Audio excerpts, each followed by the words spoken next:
Aleluia. Aleluia. Louvado e engrandecido seja o nome do Senhor. A palavra do Senhor veio até a mim nessa noite com o título Canções são armas para mim. Inspirado na canção do Diante do Trono, em que Isaías Saad e Ana Paula cantam e falam: levantam um aleluia, canções são armas para mim. Eu fiquei refletindo no que essa palavra, através dessa canção, dessa frase,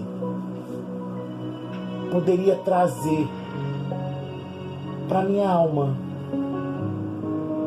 Eu fiquei imaginando como que o louvor poderia ser uma arma para mim. E o Senhor falou comigo profundamente dentro da palavra. Ele me levou a Isaías, a Salmo 91, versículo 11, que diz: porque aos seus anjos dará ordem a teu respeito, para te guardarem em todos os caminhos. E no Salmo 34, ele diz claramente, no versículo 7, o anjo do Senhor acampa-se ao redor dos que o temem e os livra. Aleluia. E quando eu ouvi essas palavras, quando eu li o que estava escrito na Bíblia, eu comecei a refletir. E o Senhor me levou a passagens da Bíblia. Existe um texto na Bíblia, se eu não me engano, é o Salmo 92, que diz que o Senhor habita no meio dos louvores. Quando nós entramos na presença de Deus, seja em oração na nossa casa, seja dentro de um ministério de louvor, dentro da igreja, adorando a Ele através das canções, da beleza da sua santidade. Quando nós adoramos ao Senhor e nós começamos a levantar as nossas mãos e dizer palavras de amor, palavras de apaixonado para Ele, o quanto nós dependemos dEle, o quanto nós amamos Ele. Naquele exato momento, essas palavras que vão fluindo dos lábios de cada pessoa que se encontra naquele lugar e que está adorando verdadeiramente, ela começa a subir com um cheiro suave e agradável. É o incenso dos santos queimando naquele momento. Cada palavra de adoração, aquele que era, aquele que é e que há de vir, ela flui com um aroma diferente. E ela sobe sim até o trono da graça. E naquele momento aonde o Senhor está, existe um culto de louvor e adoração eterno que não termina, que não acaba nunca e nunca acabará, principalmente quando a sua igreja estiver toda reunida com Ele. Mas enquanto isso não acontece, existe um culto eterno de anjos lá, tocando as suas harpas, as suas flautas, os seus instrumentos celestiais, talvez inimagináveis pela mente humana, com sons riquíssimos, refinados e puros. Em Apocalipse fala que eles dizem: Santo, Santo, Santo é o Senhor dos exércitos, e a sua glória enche toda a terra, sem cessar.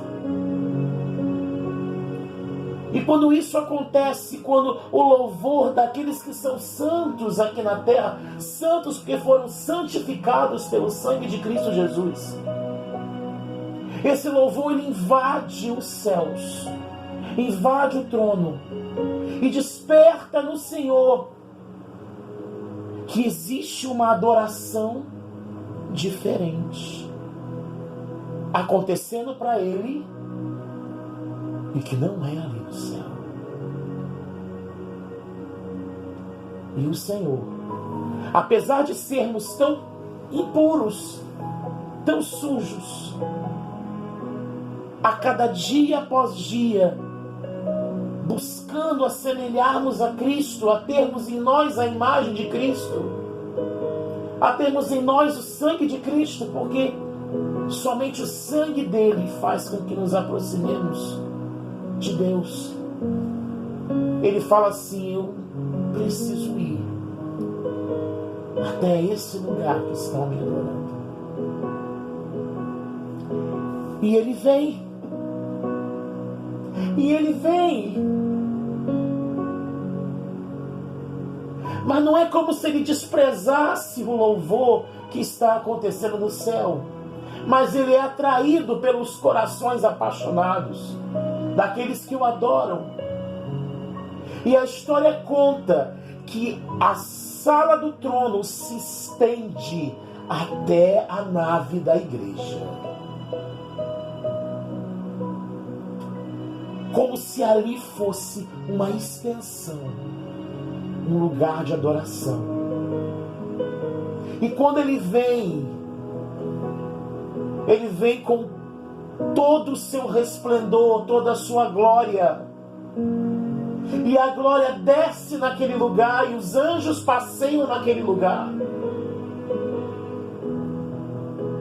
Junto com ele vem espírito de cura, vem espírito de renovo, vem espírito de batismo em línguas, de transformação de vida, de libertação, vem a salvação, e ela enche a nave da igreja. E aqueles que são sensíveis sentem a presença dele. E ele não está só, porque um rei nunca anda sozinho.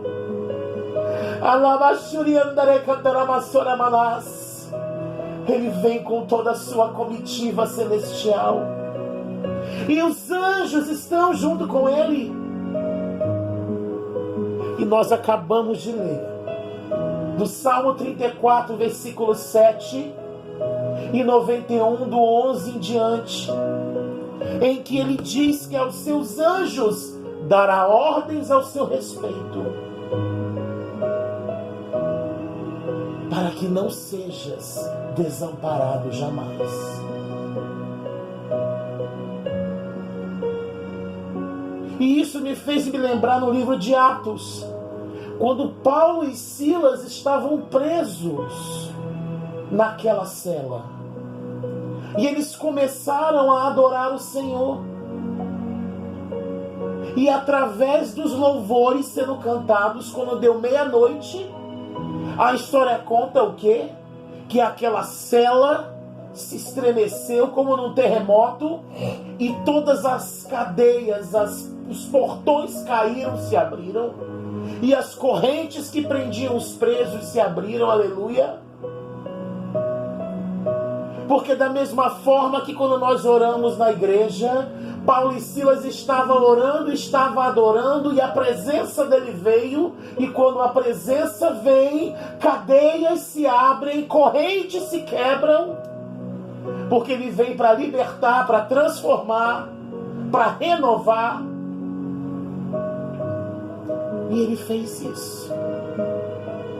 Então eu entendo que os anjos de guerra ministradores do Senhor desceram e partiram as correntes e quebraram aquelas grades. E quando você está adorando ao Senhor,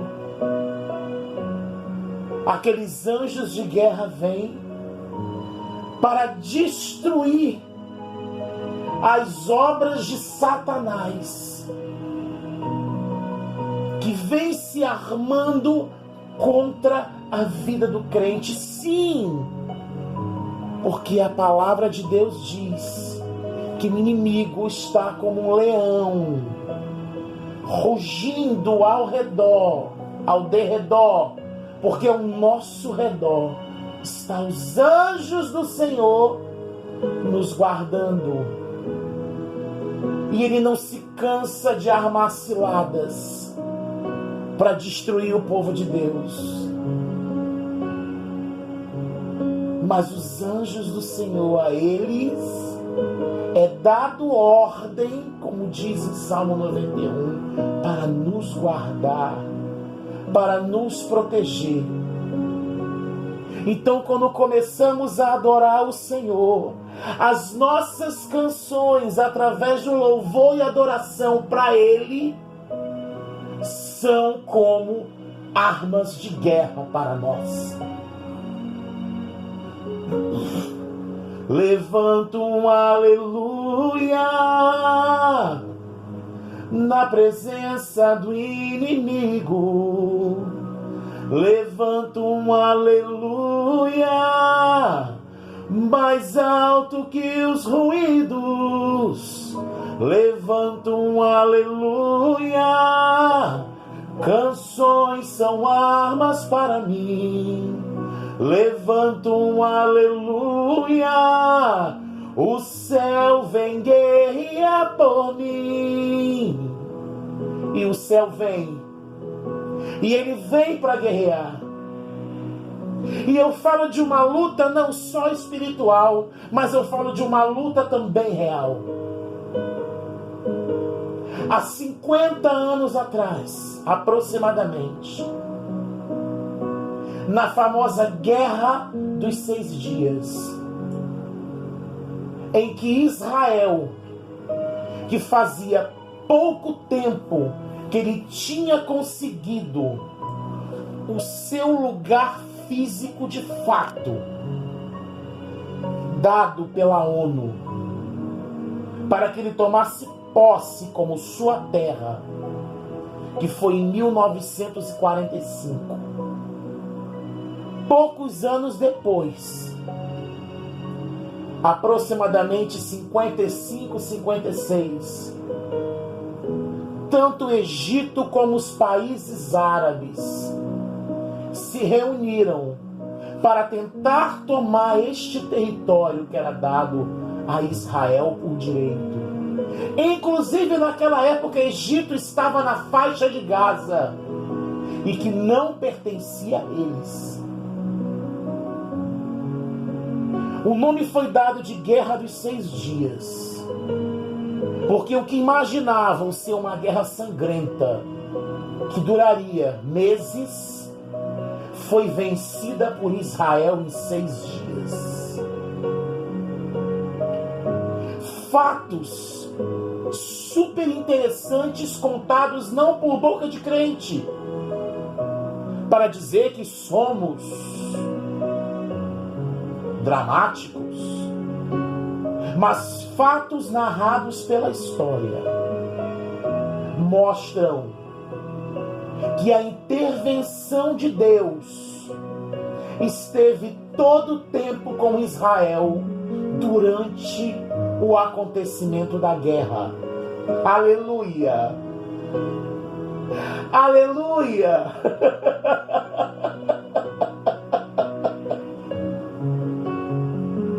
Esse Deus é um Deus que guerreia por ti. Ele não te deixa sozinho na batalha. Muito pelo contrário. Ele entra na guerra para guerrear por você. Pela sua vida. Um dos primeiros fatos que aconteceu quando toda a tropa se reuniu contra Israel, a tropa árabe, e foram em direção a eles à luta, Israel tinha metade do número de soldados que a tropa dos árabes tinham. Metade dos soldados e metade das armas. Mas durante o confronto face a face, cara a cara com os soldados de Israel, os soldados árabes começaram a gritar e a correr, porque eles viram seres horrendos, enormes, gigantes, junto com a tropa de Israel. Inclusive eles viram Abraão à frente da tropa de Israel, dizendo: desistam, porque a vitória é do povo de Deus.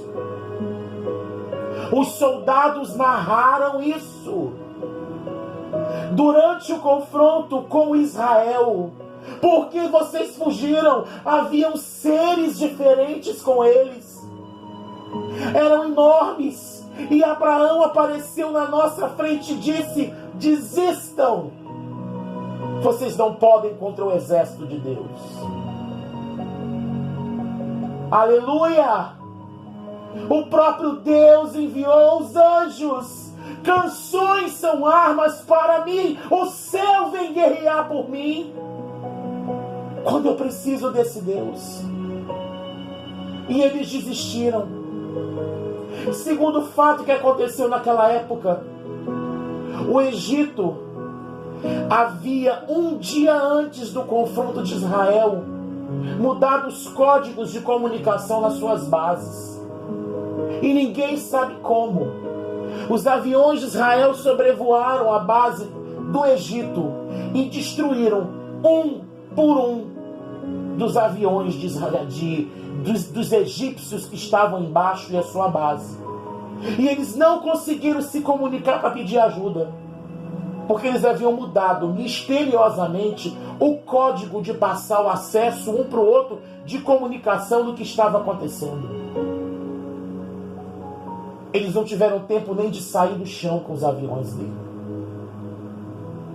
Outro fato que aconteceu durante a Guerra dos 6 Dias: enviaram uma granada para destruir o carro, o caminhão que estava trazendo os armamentos e bombas para alimentar as armas que estavam acabando e a munição que estava acabando do exército de Israel.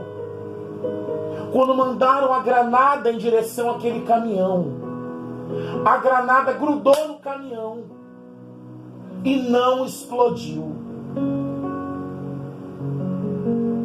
E isso não aconteceu somente uma vez. Aconteceu várias vezes. E o caminhão passou. E os reforços para a guerra chegou para Israel. Outro fato que aconteceu: eles estavam em Siquém, na parte oeste da cidade, esperando que o exército de Israel viesse de encontro a eles, quando, por uma grande jogada estratégica do Senhor dos Exércitos, porque Deus sempre esteve e estará com o povo de Israel, é o povo escolhido. Eles vieram pelo outro lado, pela parte leste. E quando eles de Siquém olharam, que viram aqueles caminhões e os soldados chegando, a tropa inimiga não reconheceu que era o povo de Israel. Disseram assim: que bom, mais reforços pra gente. E Israel entrou dentro da cidade de Siquém, ainda aplaudida por eles. E quando desceu do caminhão: vocês estão presos. Deus cegou a visão de uma cidade inteira. E Israel venceu. Aleluia! Oh, Santo Deus! Deus cega o inimigo para que tu passes por ele e ele não te enxergue, e a intenção do mal não consegue te atingir. Você não acha que em todo o tempo em que Israel estava nessa guerra, Israel não adorava o Deus dos exércitos, não cantava ao Senhor? Levanta um aleluia. Canções são armas para mim, os céus vêm guerrear por mim.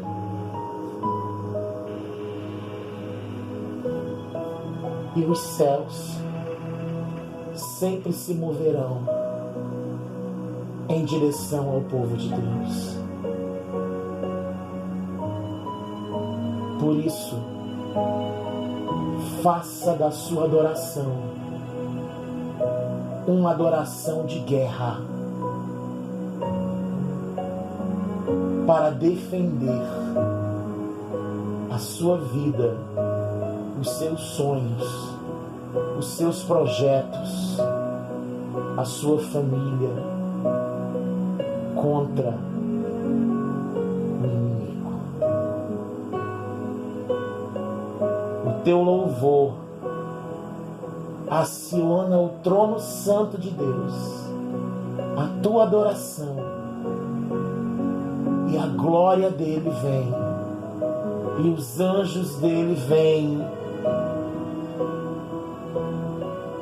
e você, como diz o Salmo 91, está amparado pelos anjos, a qual o Senhor dá ordem ao teu respeito.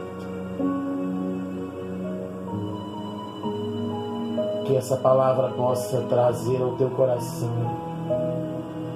fé e esperança, e que tu possa entender o poder de uma adoração. Em nome de Jesus. Amém.